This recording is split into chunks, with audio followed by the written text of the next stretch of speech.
Friends, बहुत बहुत स्वागत है आपका। देखिए, दो प्रोसेसरों का कंपेयर करेंगे। एक राइजन का 3 है 3200G और दूसरा है हमारा इंटेल का i3 10105। राइजन का 3 हो चुका है विलुप्त, जो कि वेगा 8 ग्राफिक के साथ आता था। दोनों ही प्रोसेसर जो है बिल्कुल बजट रेंज वाले थे और काफ़ी ज़्यादा जो है इस पे पीसी सिस्टम आपके बिल्ड हुए हैं। एक 2019 में आया था और दूसरा 2021 में आया था। राइजन वाला बिल्कुल ही विलुप्त हो गया, कंपनी भी नहीं बना रही है और मार्केट में आपको मिल रहे हैं तो अधिकतर यूज्ड वाले प्रोसेसर मिल रहे हैं, वही आपको सील ओपन वाली मिल जाती है इस प्रोसेसर के साथ में।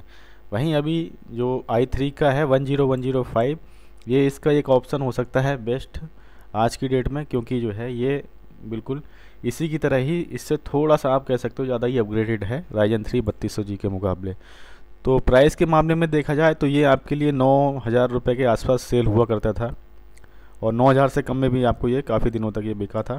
फ़िलहाल आजकल जो है यहाँ पे अमेज़ॉन पे आप स्वयं देखो, अमेज़ॉन पे आपको दिखा रहे हैं कि ये कोई सेलर है 25,000 रुपये में ये दे रहा है। 25,000 रुपये में कोई इसको ही ख़रीदेगा? और अगर ये बजट रेंज में आज की डेट में अगर 10-11 हज़ार रुपये में अगर कंपनी इसको अभी भी अगर सेल आउट करती है तो बहुत सारे जो है राइजन के ही प्रोसेसर बिकना बंद हो जाएंगे, जिनमें 5600G 5700G इस तरह के प्रोसेसर, और बहुत सारे प्रोसेसर की ज़िंदगी जो है समाप्त हो जाएगी, उन्हें कोई परचेज़ करने वाला ही नहीं मिलेगा। और ये वाला प्रोसेसर अगर आज की डेट में उपलब्ध हो जाता है, तो फ़िलहाल की अगर बात करें तो अभी तो ये उपलब्ध कहीं हो नहीं पा रहा है। और ये 2019 से लेके 2000 जो है अभी 2022 चल रही है, तो 21 तक तो ये मिला था जनवरी तक, उसके बाद जो है एकदम लुप्त हो गया, पता नहीं कहाँ गया। और जब से कोरोना आया है तब से जो है मुझे लग रहा है कोरोना इसको ही खा गया, तो ये जो है मिलने से रहा, अब मिल ही नहीं रहा है ये कहीं पे। और अगर ये वाला अगर प्रोसेसर अगर होता तो काफ़ी हद तक जो है जो 20,000 रुपये के आसपास सिस्टम बिल्ड हो रहे थे तो उनकी परेशानी बहुत हद तक जो है कम हो जाती और बहुत ही अच्छा सिस्टम आपके जो है बन जाते और बहुत ही अच्छा जो है सभी तरह के आपके काम इस पे हो जाते। बहुत बढ़िया प्रोसेसर था। एक इसका एक अल्टरनेट एक ऑप्शन जो है आपका एक ये वाला प्रोसेसर हो सकता है, लेकिन इंटेल का है, क्योंकि राइजन में अगर आज की डेट में देखा जाए तो आपको जो वाले जो एपीयू टाइप ये प्रोसेसर होते हैं इनबिल्ट ग्राफिक वाले, वो आपको मिल ही नहीं रहे हैं सस्ते वाले। कम से कम आपको 20,000 से ऊपर देखना पड़ेगा, बल्कि मैं कह रहा हूँ अगर कोई इनबिल्ट ग्राफिक वाला आ रहा है तो 5600G ही अभी आपको अमेज़ॉन पर देखने को मिल रहा है, जो कि इस पे कम से कम 26,000 के आसपास सेल होता है। तो इस पे देखा जाए तो राइजन में कोई है ही नहीं ऐसा प्रोसेसर आज की डेट में जो ख़रीदने लायक हो इनबिल्ट ग्राफिक वाला। तो बजट रेंज वाले तो आपके सभी समाप्त हो गए। जो 2200G आते थे, 3200G आता था, एक 3400G था, वो भी काफ़ी बढ़िया था, वो 13,000 के आसपास आता था। तो इस तरह के प्रोसेसर बिल्कुल ही समाप्त कर दिए गए हैं AMD की तरफ से, पता नहीं क्या इनकी वजह रही। और इंटेल जो है इस तरह से पुरानी कंपनी है, उसी तरह से जो है अभी भी जो है मार्केट में डटी हुई है और भरोसा अभी भी इस पर कायम है। तो भरोसा कायम है, इसीलिए जो है इनके अभी भी CPU टिके हुए हैं। और आज की डेट में देखा जाए तो अगर इस तरह के ये भी प्रोसेसर अगर बंद हो जाएं तो गेमिंग तो आप सोचेंगे तो कैसे सोच पाएंगे। अब आप स्वयं ही सोचो कि भाई अगर अगर ये भी प्रोसेसर अगर आना बंद हो जाए तो आप 20,000 की तो छोड़ो, मुझे लग रहा है 40,000 में भी बनना आपका मुश्किल हो जाएगा, क्योंकि ग्राफिक कार्ड ही मिल रहे हैं इतने महंगे महंगे प्रोसेसर बगैर इनबिल्ट ग्राफिक वाले जो है अगर उपलब्ध ना होंगे इंटेल की तरफ से, तो फिर कैसे मार्केट जो है चलेगा। तो दोनों का अब जो है कंपेयर करेंगे। तो इनको कंपेयर करने के लिए सबसे बढ़िया तरीका है इनकी ऑफिशियल वेबसाइट खोल लेते हैं आमने सामने बराबर बराबर। ये है AMD की 3200G की ऑफिशियल वेबसाइट और ये है इंटेल की i3 10th जनरेशन का मॉडल 10105 इंटेल की ऑफिशियल वेबसाइट। दोनों को देखते हैं कि करके। तो देखिए यहाँ पे अभी भी कह रहे हैं उम्मीद बंधी हुई है कि 12,650 में आपको मिल जाएगा, चेक कर सकते हो अवेलेबिलिटी। लेकिन इस पर क्लिक करोगे तो आपको मिलने वाला कुछ है नहीं, आपके 1 मिनट जो है ख़राब और कर देगा ये। तो आप चाहो तो इसको खोल के कहीं देख सकते हो, कोई दिक्कत नहीं है। तो यहाँ पे सबसे पहले AMD को यहाँ पे एक्सप्लोर करेंगे पूरा। यहाँ पे देखो AMD की वेबसाइट पे आपको देखने को मिलेगा बस खाली छोटा मोटा, मतलब मोटा मोटा जो है मेन फीचर आपको यहाँ पे दिखा दिया जाता है। जैसे कि 4 कोर हैं इस प्रोसेसर में, 4 थ्रेड्स हैं। मैक्सिमम बूस्ट करने के बाद 4 गीगाहर्ट्ज़ तक ये जाता था। 3.6 गीगाहर्ट्ज़ तक की इसकी बेस क्लॉक थी। 65 वाट का ये प्रोसेसर था जो पावर कंजप्शन करता था। 12 nm इसकी में टेक्नोलॉजी हुई थी यूज, ओवर क्लॉक कर सकते थे। AM4 सॉकेट पे सपोर्ट करता था। 2019 में लॉन्च हुआ था जून में। विंडोज 11 इस पर चल जाएगी आराम से। और PCI स्लॉट इसमें 3.0 तक के आप इसमें ग्राफिक कार्ड लगा सकते थे, जो कि 8 GB तक को मैक्सिमम सपोर्ट करता। DDR4 मेमोरी तक और डुअल चैनल इसमें सपोर्ट कर जाती। 2933 मेगाहर्ट्ज़ तक की ये स्पीड आपको प्रोवाइड करा के देता था। वेगा 8 जो इसमें इनबिल्ट ग्राफिक आता था, उसमें बात करें तो 8 कोर का एक ग्राफिक इसमें लगा हुआ था। 1250 मेगाहर्ट्ज़ तक यानी कि 1.25 गीगाहर्ट्ज़ तक की स्पीड ये दिया करता था। तो बस यहाँ पे आके इसकी जो है स्पेसिफिकेशन समाप्त हो जाते हैं। और देखते हैं अब इंटेल वाले प्रोसेसर को। जैसे कि मैंने बताया था 2019-21 में ये लॉन्च हुआ। 14 nm की टेक्नोलॉजी है। टेक्नोलॉजी जो है इसके मुकाबले थोड़ा जो है ये ज़्यादा बड़ा प्रोसेसर था, ये थोड़ा छोटा था। Ryzen 3 3200G। और अगर यहाँ पे देखोगे तो 4 कोर और 8 थ्रेड्स हैं, जबकि इसमें आपको 3200G में 4 कोर 4 थ्रेड्स आपको मिलते थे। मैक्सिमम बूस्ट कराने के बाद 4.4 गीगाहर्ट्ज़ तक जाता था। ये 4 गीगाहर्ट्ज़ तक ही जाता था, लेकिन ये 2 साल पहले लॉन्च हुआ था, तब इतनी अच्छा जो है आपको स्पेसिफिकेशन मिल जाया करता था। तो अभी ये जो है इसके जो है उत्तराधिकारी के तौर पे आप देख सकते हो बेस्ट ऑप्शन है आज के टाइम पे मार्केट में, क्योंकि राइजन की ओर से जो है ऐसा कोई प्रोसेसर नहीं दिया गया है जिसमें इनबिल्ट ग्राफिक हो और 20,000 के आसपास आपको मिल जाए। कोई हो तो कमेंट करना, शायद हो सकता है मुझसे छूट रहा हो, लेकिन जहाँ तक मुझे याद है कि अभी आज के टाइम पे कोई ऐसा प्रोसेसर राइजन की ओर से है नहीं जो आपको 20,000 से कम में चल जाए इनबिल्ट ग्राफिक के साथ। हो तो कमेंट जरूर करना, और ना हो तब भी कमेंट करना।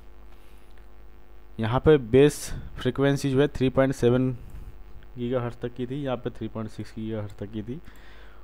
स्मार्ट कैश मेमोरी 6 MB की इंटरनल यहाँ पे देखने को मिलती थी। 65 वाट दोनों को पावर कंजप्शन था, और 128 GB तक इसमें रैम सपोर्ट होती थी। और यहाँ अगर रैम की बात करें तो रैम का इन्होंने कुछ यहाँ पे जिक्र ऐसा कुछ किया नहीं है कि इतनी रैम यहाँ पे सपोर्ट हो जाएगी। यहाँ पे इनकी AMD की वेबसाइट पे आपको देखने को नहीं मिलेगा कि प्रोसेसर कितना रैम सपोर्ट कर रहा था, जबकि आपको इंटेल की ओर से यहाँ पे दिखा रहे हैं कि आपकी 2666 मेगाहर्ट्ज़ तक की फ्रिक्वेंसी की 128 GB तक की आप रैम जो है इस प्रोसेसर के साथ बाइंड कर सकते हो, लगा सकते हो। डुअल चैनल वाली बात करें अगर दोनों की ग्राफिक की, तो यहाँ पे इंटेल UHD ग्राफिक 630 है, और यहाँ पे आपको जो देखने को मिल रहा है इनबिल्ट ग्राफिक वो रेडॉन का वेगा 8 ग्राफिक है। इसमें मैक्सिमम फ्रीक्वेंसी आपको मिल जाएगी 1250 मेगाहर्ट्ज़ तक की, यानी कि 1.25 गीगाहर्ट्ज़ तक की। और यहाँ पे है आपकी 1.10 गीगाहर्ट्ज़ यानी कि 1100 मेगाहर्ट्ज़ तक की।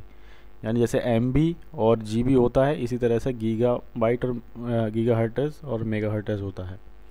तो यहाँ पे लगभग 100 मेगाहर्ट्ज़ तक की फ्रीक्वेंसी आपको AMD वाले में राइजन के 3200G में थोड़ी बेहतर मिल रही थी ग्राफिक में। लेकिन जो है आपको इस वाले जो इंटेल में जो है कोर ज़्यादा मिल रहे थे, इसीलिए फ्रीक्वेंसी में जो है परफॉर्मेंस में जो है आपको कोई भी ज़्यादा अंतर नज़र नहीं आएगा। 4 कोर 8 थ्रेड्स हैं, इसमें 4 कोर 4 थ्रेड्स हैं। और यहाँ पे ज़्यादा कुछ दिखा नहीं रहे हैं। यहाँ पे हमको 4K सपोर्ट भी ये कर रहा है, और बाकी रिजोल्यूशन भी इनने खोल के हमको बता दिया, डायरेक्ट एक्स भी बता दिया। बहुत सारे फीचर्स यहाँ पे जो है आपको कोई गुमराह नहीं किया जाता, सामने सामने सब कुछ आपको मिल जाता है। तो यहाँ पे जो है ये भी आपका 3.0 जनरेशन तक के ग्राफिक कार्ड सपोर्ट कर रहा है, और ये भी आपके PCI 3.0 स्लॉट पे चलेगा, यानी कि इस तरह के ग्राफिक कार्ड सब रन करा देगा। इस वाले प्रोसेसर में आपको 8 GB तक के ग्राफिक कार्ड लगाने की जो है परमिशन मिलती है, मतलब अलाउ करता है ये 3200G। अगर आपको एक्सटर्नल मतलब ग्राफिक कार्ड इसके साथ पेयर ही करना है तो 3.0 जनरेशन के 8 GB तक के आप ग्राफिक कार्ड इसमें लगा सकते हो। और इंटेल वाली वेबसाइट की अगर बात करें, जो कि हमारा 10th जनरेशन का प्रोसेसर है, इसमें आप 16 GB तक रैम लगा सकते हो।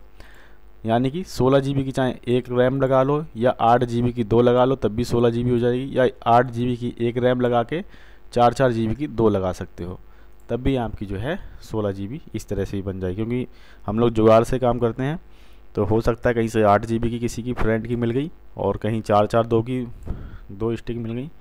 तो इस तरह से भी टुकड़ों में भी आपका जो है ये सपोर्ट करेगा, लेकिन मैक्सिमम 16 GB तक आप जा सकते हो, ये आपको जो है ये सुविधा मिल जाती है। तो ये जो है 8 GB ज़्यादा इसमें आपको सपोर्ट मिलता है। बाकी कुछ देखते हैं। बाकी लिखने को तो बहुत कुछ है इसमें देखने को, लेकिन जो है मोटा मोटी अगर देखोगे तो दोनों में कंपैरिजन इतना ही लगभग होता है।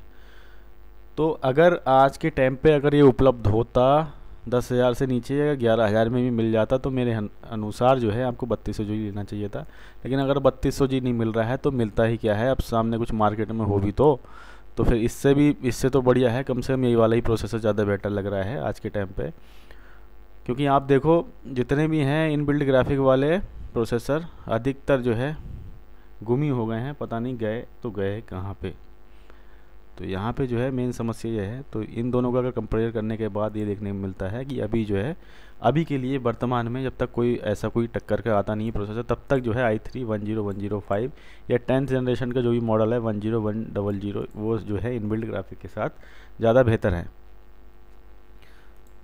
तो निष्कर्ष यही निकलता है कि अगर 20-25 हज़ार तक के बजट में अगर आपको रह के पीसी बिल्ड करना है, तो इन दोनों में से कोई सा भी अगर प्रोसेसर मिल जाता है तो आपकी AAA टाइप की गेमिंग आपकी सभी हो जाएगी। जैसे कि GTA 5 वगैरह गेम है, 8 GB की रैम और एक अच्छी SSD M.2 लगाने के बाद आपके स्मूथली रन कर जाएंगे दोनों प्रोसेसर के साथ में। तो ये वाला जो है अभी मिल नहीं रहा है, मिलेंगे तो मैं आपको बताऊं ये वाला प्रोसेसर आपको यूज्ड वाला ही मिलेगा, और नया मिल जाए तो पता नहीं कहाँ से आ जाएगा, या तो कंपनी अभी बना तो रही नहीं है। ये वाला जो है आपको अभी मिल जाएगा। तो दोनों का कंपेयर जो है देखा, मेन कुछ फीचर्स को हमने इस वाले वीडियो में। वीडियो कैसा लगा बताइएगा ज़रूर, और कमेंट ज़रूर कीजिएगा। अच्छे जो भी कुछ जानने को मिलेगा है आपको जो भी, क्योंकि मैं ऐसे वीडियो बनाता रहता हूँ जिससे जो है आपको एक आइडिया लगता रहे कि मार्केट में चल क्या रहा है और किस तरह से पीसी बिल्ड होते हैं, और नई टेक्नोलॉजी जो आ रही है वो भी आपको पता लगती है, पुरानी जो बीत चुका वो भी पता लगता है, और दोनों कंपनियों में क्या क्या चल रहा है वो भी आपको मालूम चलता रहता है। तो कम समय में जो है आपको मैं ज़्यादा से ज़्यादा नॉलेज देने का प्रयास करता हूँ। तो बाई चांस अगर कभी मेरी वीडियो देखने के बाद अगर कभी आप दुकान पे भी पहुँच गए तो एक आपको अच्छा सा जो है बेसिक आइडिया रहेगा कि कहीं आपसे जो है कोई पैसा ज़्यादा तो नहीं ले रहा है, या वो लगा के दे रहा है आपके सिस्टम में तो क्या लगा के दे रहा है। तो इस तरह की चीज़ें जो है कुछ आइडिया आपको मिलता रहता है। और जो है एक दो कमेंट आ रहे हैं कि विंडो इंस्टॉल करके भी दिखाया करो, तो एक जो है मैं आपको जल्दी एक वीडियो प्रोवाइड कराऊंगा जिसमें मैं आपको एक बूटेबल पेन ड्राइव बना के दिखाऊंगा विंडोज़ 10 की, साथ ही साथ विंडो 11 की भी। तो विंडो 10 इंस्टॉल करेंगे पहले, उसके बाद विंडो 11। साथ ही साथ मैं अपने एक लैपटॉप में SSD लगाने वाला हूँ जो कि मैंने आज ऑर्डर की है, उसको लगाऊंगा। तो वो भी आपको दिखाऊंगा किस तरह से जो है अभी बूढ़ा हो चुका लैपटॉप जो है कैसे जवानों की तरह दौड़ेगा, अगर दौड़ता है नहीं दौड़ता है वो भी देखेंगे उस लैपटॉप को भी। क्योंकि 2 साल पहले ख़रीदा था एक लैपटॉप मात्र 13,000 रुपये, 13,990 में, और 2 साल उसको मैंने जो है बहुत अच्छे से इस्तेमाल किया। तो इसीलिए मैं कहता हूँ पैसा जो है जहाँ भी लगाओ उसका भरपूर जो है आनंद लो। हमने जो है इसका पूरा कीमत जो है इसकी वसूल की, और अभी भी हम इसको चला रहे हैं, और देखेंगे जिस दिन आप इसको वीडियो में तो वो भी जो है काफ़ी बेहतर स्थिति में। अभी उसमें SSD लगाऊंगा मैं, तो वो भी मैं आपको एक दिन दिखाऊंगा। तो आगे के भी जो भी वीडियो आएंगे तो उनमें ये भी बात मैं शामिल करूँगा। एक बार SSD भी आपको लगा के दिखाऊंगा कि पुराने अगर आपके पास कोई सब सिस्टम पड़ा हुआ है उसमें अगर आप SSD लगा लेते हो तब भी क्या परफॉर्मेंस मिलती है। तो बस यहीं पे वीडियो को बंद करते हैं। कमेंट करिएगा जो भी वीडियो से रिलेटेड आपको जानकारी चाहिए। धन्यवाद आपका।